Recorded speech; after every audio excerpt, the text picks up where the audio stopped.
Bismillahirrahmanirrahim. Assalamu alaikum, dear students, friends, and listeners. In this lecture series, we are going to learn about the amendments made in 1973 Constitution of Pakistan. As you all know that 1973 Constitution came into effect on 14th August 1973. So, since 1973 till 2021, how many amendments have been made in this constitution? All those amendments we will learn in this lecture series.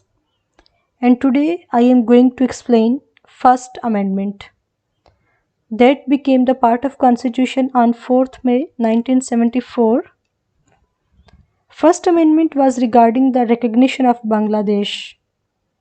जो पहली आइनी तरमीम है 1973 के आइन में, ये बांग्लादेश को तस्लीम करने के हवाले से थी. As you all know that before 16 December 1971, East Bengal, today known as Bangladesh, was the part of Pakistan. तो 16 दिसंबर 1971 को जो ईस्ट बंगाल ट्रेजेडी हुई, उसके बाद से ईस्ट बंगाल एक सेपरेट कंट्री की शक्ल में दुनिया के नक्शे पर ज़ाहिर हुआ. तो पाकिस्तान ने अपने इस हिस्से को, जो अब एक अलग और एक आज़ाद मुल्क की सूरत में मौजूद था, उसको रिकॉग्नाइज़ किया. ये जो पहली अमेंडमेंट है, ये बांग्लादेश को रिकॉग्नाइज़ करने के बारे में है.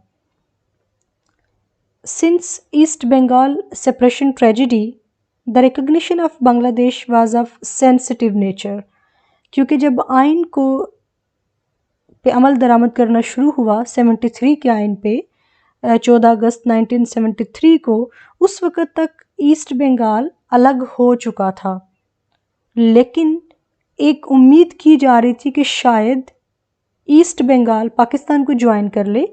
इसलिए 73 कॉन्स्टिट्यूशन का जो ओरिजिनल टेक्स्ट है, उसके अंदर ईस्ट बंगाल को रिप्रेजेंटेशन भी दी गई और ईस्ट बंगाल का वर्ड भी यूज़ किया गया. लेकिन 4 मई 1974 को ईस्ट बंगाल रेफरेंसेस जितने भी थे आइन के डिफरेंट आर्टिकल्स और क्लासेस में ये वर्ड यूज़ हुआ था, उसको ख़त्म कर दिया गया. ये कैसे हुआ?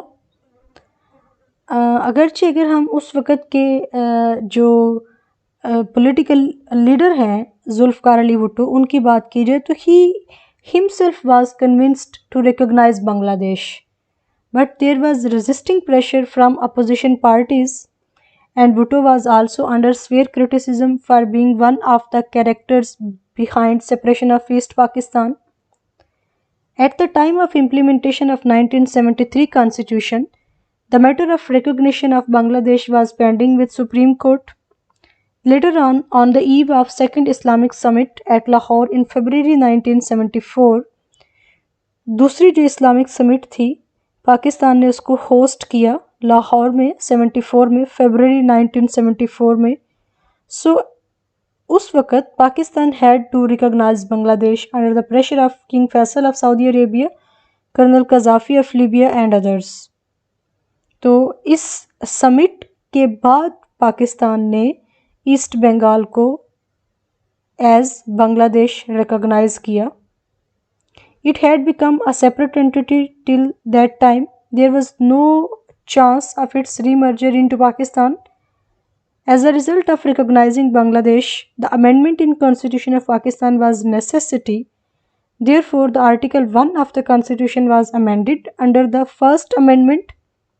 और अमेंड करने से जो टेरिटोरियल बाउंड्रीज हैं पाकिस्तान की, उनको रीएडजस्ट कॉन्स्टिट्यूशन के अंदर उनको रीडिफाइन किया गया. And the class 2 which was about the representation of East Pakistan in the federation of Pakistan, उसको अमेंड किया गया. So first amendment was made on 4 May 1974 while getting the assent from president, and this amendment was about recognition of Bangladesh as an independent state.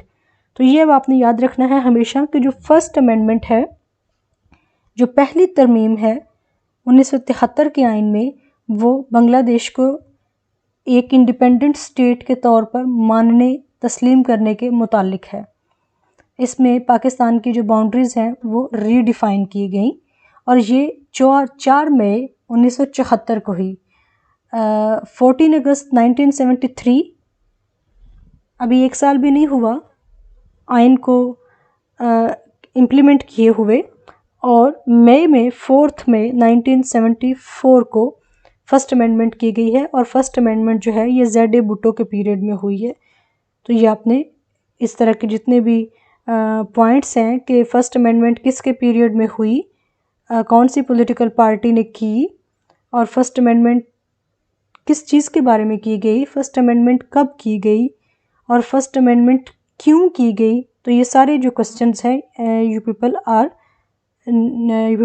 Suppose to keep them remember. Next video में हम second amendment को discuss करेंगे और आपने first amendment को याद रखना है, और फर्स्ट अमेंडमेंट के हवाले से आपने अपने क्वेश्चंस, अपनी अंडरस्टैंडिंग भी कमेंट सेक्शन में पोस्ट करनी है। Thank you so much for watching. Take care. अल्लाह हाफिज़।